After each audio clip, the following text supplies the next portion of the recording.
What's going on, everybody? It's your boy Jewfy, and today we are reacting to Facts About Slavery Never Mentioned in School by Thomas Sowell. It says right here, this is an excerpt taken from the book Black Rednecks and White Liberals. I thought it would be interesting to share. I actually have a copy of the book right here. I hope y'all can see it. I haven't read the whole book yet. I have read a little bit, but I think it's just important to get books, to have a collection of literature so you can pass it on, to your kids or just anyone that's interested, really. Hard copy stuff, paperbacks, not just books on a Kindle or on your iPhone. But we about to get into the video. Don't forget to like, comment, share, subscribe. Now let's get into this. Facts about slavery never mentioned in school. Let's see if they didn't mention this in school.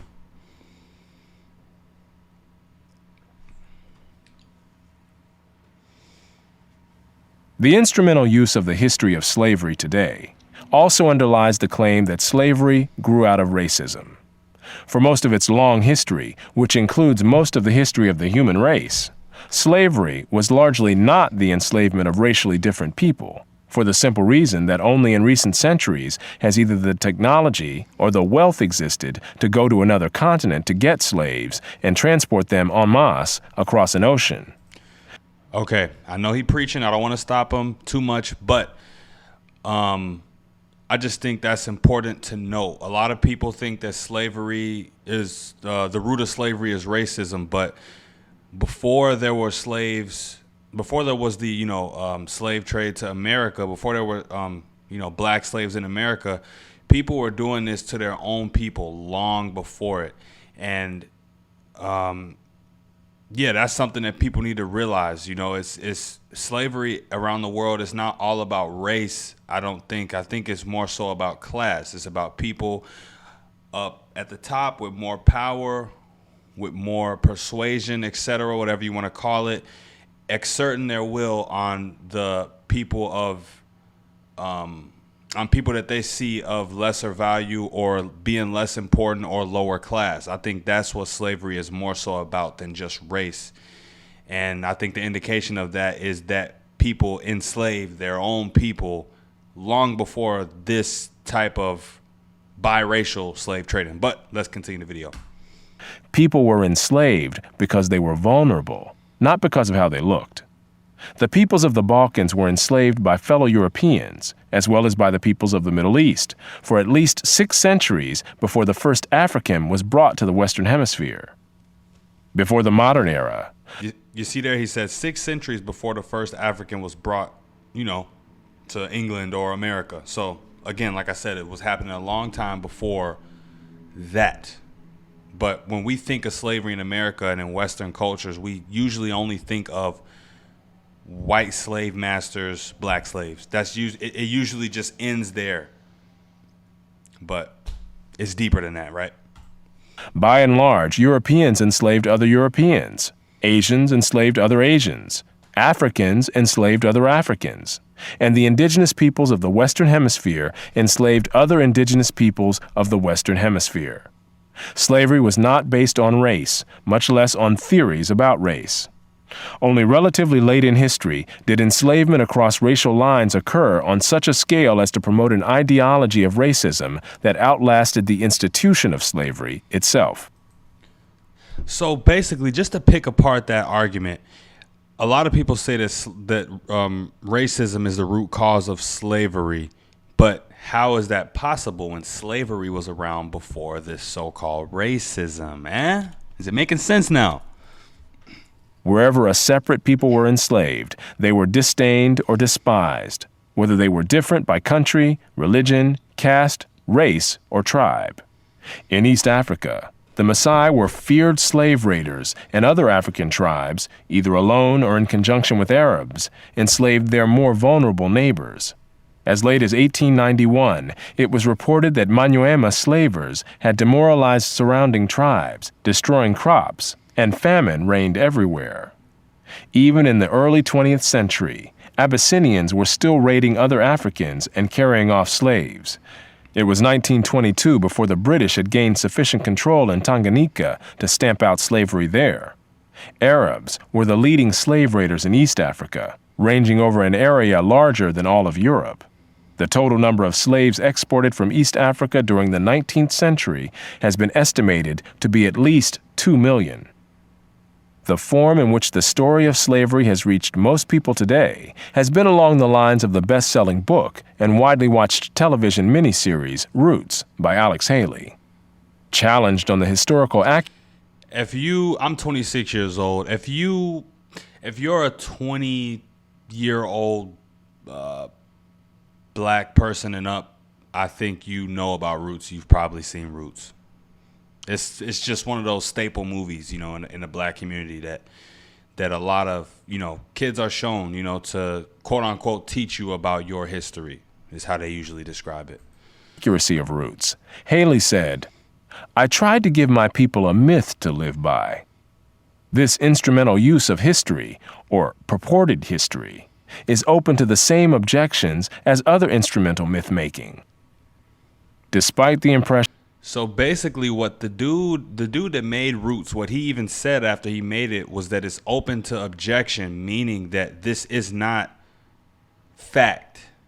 It's not fact. It's an interpretation. Whatever information that he gathered prior to making the video and however he wanted the video or the movie to be perceived is what he put out, and it's open to objection, meaning you can't say, "Oh, well, you see what happened in Roots," and expect that to hold weight in an argument. He said it's open to objection, but most people don't even know this because most people haven't even seen this video. But let's keep it going. Impression created by Roots during the era of the massive slave trade from West Africa, a white man was more likely to catch malaria in Africa than to catch slaves himself. The average life expectancy of a white man in the interior of sub-Saharan Africa at that time was less than 1 year. By and large, men from Europe or the Western Hemisphere came to the coasts of Africa, bought their slaves, and left as soon as possible. And I want to stop this right here because this is very interesting. So just a little fun fact about me, I have an African girlfriend. Okay, so my girlfriend was born and raised in Africa. And I asked her about, the history of slavery and all that. And she told me the same things as well. If you trace most black people's descendants down all the way back to Africa, you'll find that most of American peoples, and probably even like people in the UK, most of their descendants come from, like he just said, the coast of Western Africa, because it was the easiest to access. The way they frame slavery in America, and when you're growing up, you leave out of the classroom just thinking white people stormed Africa and just controlled everything and got all of the slaves. But no, again, it's deeper than that, and it's just not that simple. They weren't even able to do that. They said right here that most white people, that the average life expectancy of a white person in Africa back then was 1.5 years because of things like malaria and probably the heat and just all type of stuff that they weren't accustomed to. So again, gotta dive a little deeper before you make blanket statements. Even so, the death rates among the white crews of the ships carrying slaves to the Western Hemisphere were as high as the death rates among the slaves themselves. Wow. It was only much later, after quinine and other medical measures enabled Europeans to survive where there were tropical diseases, was it possible for them to invade Africa in force and establish empires there. But by then, the Atlantic slave trade had already been ended. During the era of that trade, Africa was largely ruled by Africans, who established the conditions under which slave sales took place. The crew of a slave ship was in no position to defy African rulers and their armies by going out across the land and capturing people willy-nilly. The stronger let me let him get this off. African peoples captured and enslaved the weaker peoples. The same pattern found over the centuries in Europe, Asia, the Western Hemisphere, and Polynesia. Right. So basically what he's saying here is that, like I just said, it wasn't as simple as just marching in and taking over. You have to get through so much land. These African people, they had their own civilizations. They had, big chiefs and, a lot of war and stuff going on. So you weren't able to just walk in. If you wanted slaves, you had to, I'm guessing, negotiate with someone. You had to have something to offer, because these slaves weren't just being taken. They were being bought and sold. In Nyasaland, the Ngoni and Yao swaggered over and terrorized other tribes. In Uganda, the Baganda made life miserable for their neighbors. And the Nyoro and Hima of Anko enslaved Toro women and children. The Tutsi dominated the Hutu in Rwanda. The Maasai lorded it over the Kikuyu and Kamba. And the latter, in turn, held the Indorobo in a kind of serfdom. It was precisely the fact that Europeans, except for the Portuguese, seldom participated in the raids that captured and enslaved Africans that enabled most people in Europe and the Americas to remain oblivious to the traumatic experience that this was, with some Africans committing suicide to avoid capture and wives being whipped as they tried to cling to their husbands or children. Historian David Breon Davis pointed out that Europeans had little contact with the actual process of enslavement, and that, as late as 1721, the Royal African Company asked its agents to investigate the modes of enslavement in the interior. Europeans typically saw only the end results, enslaved people being offered for sale on the coast. It was much the same story in the Ottoman Empire, where those Yeah, so again, it sounds like most of the action happened in coastal areas, because these white colonizers, or whatever you want to call it, these sailors, they couldn't get too deep into Africa. So the majority of where they got their slaves from were coastal areas, easier to access areas where they had the trade set up, and they were basically just making this long distance travel just to shop, but for humans. And I know I'm speaking about it so bluntly. It's tragic, but it is what it is, and it's history, and we got to accept that. And I just think when we talk about stuff like slavery, we need to have honest discussions, because, they refer to slavery as the original sin, and, and they blame white people for everything. But I think people fail to realize that the world was a much different place back then in these times, and you did what you had to do, whether it was right or wrong. I'm not saying, you know what I'm saying? I think slavery is wrong. It's actually happening right now in the world, and a lot of people don't even speak about it. It's happening in Africa. I think it's happening in, places in Asia, the Middle East. It's even happening that there's slave trades in Mexico and America. It's happening all over the place. But we need to have more honest discussions about the history of slave trade and not just blame white people, because at the end of the day, they purchased these slaves. Maybe some were taken, but en masse, I'd say they purchased these slaves. So without someone selling them, there would have been no purchase. So the original sin committers have to be the people who put the slaves up, the people who enslaved the slaves in the first place. So black people or Arabs enslaved other black people and sold them off all around the world to whites, Asians, other Arabs, maybe other blacks, etc. But that was how it went. Those who bought slaves had no idea what these slaves had been through before. The unique position of the Western world in the history, and especially the destruction of slavery, need not imply that there was unanimity within the West on this institution. In addition to whites who defended the enslavement of Africans on racial grounds, or who opposed general emancipation on social grounds, there were many whites, and even blacks, who defended slavery as a matter of self-interest as slave owners. Although most black owners of slaves in the United States were only nominal owners of members of their own families, there were thousands of other blacks in the antebellum South who were commercial slave owners, just like their white counterparts. And that right there is definitely something that most people have probably never heard of. You think about an Uncle Ruckus type of person, a black person who might own a slave, you think that's like a cartoon or something. You know what I mean? But it's actually real. So there are some black people who could trace their lines back and figure out that a black person owned them as a slave. That's just crazy to think about. But again, like I said, we need to be honest and explore all possibilities, and don't think that you know everything about this subject when you haven't even seen a video like this. You don't even know these facts that are being dropped right here. An estimated 1/3 of the free persons of color in New Orleans were slave owners, and thousands of these slave owners volunteered to fight for the Confederacy during the Civil War. Black slave owners were even more common in the Caribbean. In short, there were many defenders of slavery in the West, even in the 19th century. And outside the West, slavery was too widely accepted to require defense.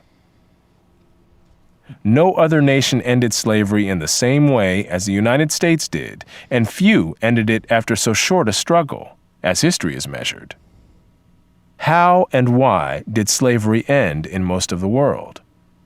There were two major processes. Over the centuries, as more and more territories around the world consolidated into nation-states with their own armies and navies, raiding those territories to capture and enslave the people who lived within them became more hazardous in itself, and also risked military retaliation against the countries from which the raiders came. Thus, more and more peoples became off-limits to slave raiders over time. Put differently, the areas which remained subject to slave raiding over the centuries were primarily those where the people lived in smaller or weaker societies. Such societies continued to exist where it was difficult, for geographic or other reasons, to consolidate large areas under one government. This was true of the Balkans, the backwaters of Asia, and much of sub-Saharan Africa. By the early modern era, sub-Saharan Africa, with its numerous and severe geographic handicaps, was one of the last remaining areas from which vast numbers of people could be enslaved. Wow. Wow, guys. Talk about being taught a lesson right there. I have to admit, I don't think any of this was ever taught to me in school. None of this. None of this. And I'm 26, like I said, so I grew up, I was in school learning this type of stuff, years ago when I was like, 10, 12, 14. And yeah, I wouldn't have known this information had I not, suck this information out, had I not chosen to seek this information, and I'm glad I did, because it's a good thing to not be ignorant in areas like this. You know what I'm saying? I think when we talk about slavery here in America and in the West, I think people get really emotionally dragged into it. Again, like I said, I know it's tragic, I know it's traumatic, and this is a hot take here. You may like this, you may not, but if it weren't for slavery, we wouldn't even be here. Had it not been for slavery, and them taking the people that they did away from Africa and bringing them here, we would probably all of us would probably still be in Africa, and the same enslavement and everything that was going on, we'd probably still be going through that. Had they chosen to not sell us, but they were still enslaving us anyways. So, I don't know, man. It's the past history is always complicated, but just be grateful for what you have and be grateful for where you are, because you could be somewhere else and not here in America. I'm not complaining. I love America. I love my country. See, I got the flag on right here. But that's it for the video, everybody. This was very educational. Let me know what you want me to react to in the comments, and until next time, we out. Peace.